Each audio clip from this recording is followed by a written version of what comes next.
What's going on, guys? Welcome back to the YouTube channel. Today we're going to be working on the fuel lines for the 911. I got some stainless steel braided hose and some AN fuel lines. So we're going to basically redesign the fuel system, but only from the fuel filter forward. I'll show you guys what I'm talking about. So here we have a C5 style fuel filter. So with this Porsche fuel system, it is a returnless system from the factory. So basically it sends fuel all the way up to the rails, and then it has a line, which I believe is this one right here, which sends the excess fuel back to the fuel tank. With an LS, it is a returnless system. So it just has the fuel that comes into the rail and then goes over to the other rail, and it should have the right amount of fuel for the engine not to have any extra excess. But that all happens here at the fuel filter / regulator. So if you look, it has two fittings on one side, one fitting on the other side, and it says RT and N as well. So RT is for return, and N is the fuel supply to the fuel filter. So what we're gonna do is we're gonna loop the return from over here. We're gonna cut it over here and shorten it down there. But we're gonna take the return and put it onto the return fitting. We're gonna take the supply and put it on the supply fitting. And then over here is just the supply to the engine. So we'll just take that all the way up to the engine. And that's how we're gonna do our fuel system on this. So I have some fittings that should adapt the fuel system. I'll show you guys what I have. Got these from Summit. So here's this. This is supposed to slide over the existing Porsche line to adapt it to AN. And here we have a couple 180s and a couple 90s. So this should bring us all the way up to the fuel rails. So let's get started. First thing you gotta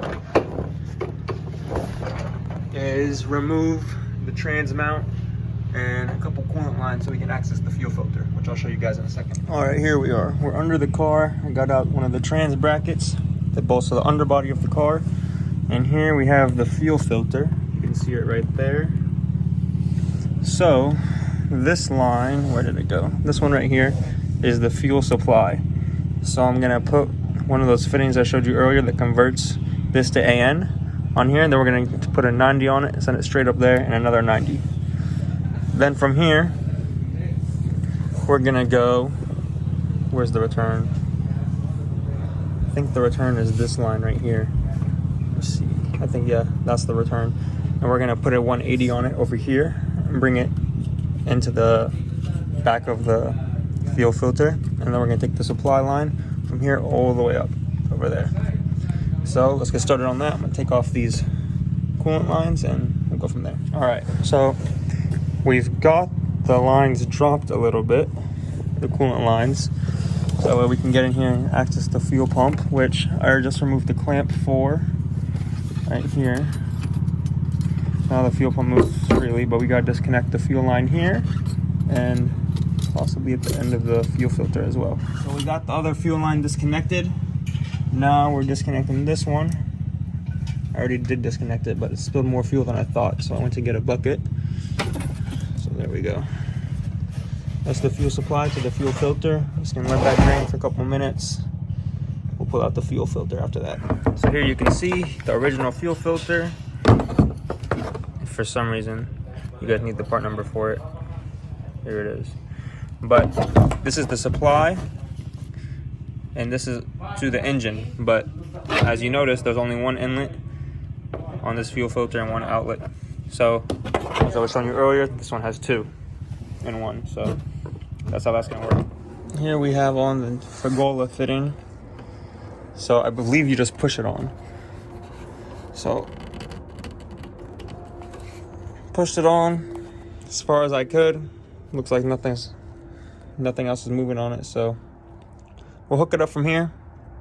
If it's wrong, it'll leak, so I'll know from there, but till then I'm just going to continue. Here we've made a 90 and a 180 line, so we're going to put that up on here, and I'll show you guys the finished product for this line. I'm not going to lie to you guys, I kind of forgot to record for a little bit, but we did finish it up, or at least got it very close to being finished. So let me show you guys what we did. So right here we have the supply coming to the fuel rail all the way from the C5 filter down below I'm not able to see it, but I do have it all the way up in there.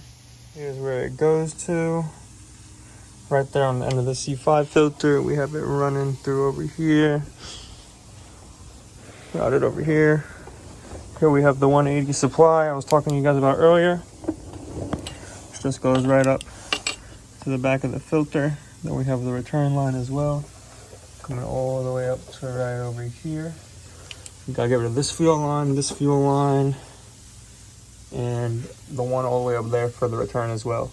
So I'm gonna get rid of those, but first thing I'm gonna do, I'm gonna drop the engine down, and I'm gonna do the crossover tube in the back for the fuel rails. All right, went ahead and dropped down the engine a little bit. Just went ahead and took it off the stands, resting it on the mounting plates. So we're gonna have to go ahead and do this rear fuel hose now, see how much length we need, and go ahead and cut it.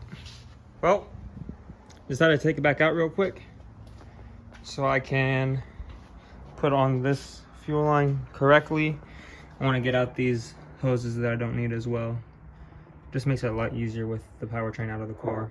Just tidy up a little bit, get everything how I want it, and then throw it back in. All right, so we got the fuel line on, got it shortened and tightened. I didn't get the proper wrenches on here, so my hands are a little bit scratched up, but it doesn't matter, it's in the back of the car. I want to get the axles in so that way I don't have to mess with it later, and maybe clean up a little bit, but definitely gonna. I already got these lines out, the old fuel supply and return lines, so those are trash now, and we got those out of the car. All right, I forgot to film an outro the other day, but I did stop working on it. So we got the engine out, I cleaned up the engine bay a little bit, got the axles in, and I got those fuel lines out for sure. So I got the crossover tube in the rear. Now I'm working on the PCV system. Once that's done, I think the engines are gonna be ready to go back in. Then we'll do the coolant lines. But yeah, till then, that'll be all. But I'll see you guys next time.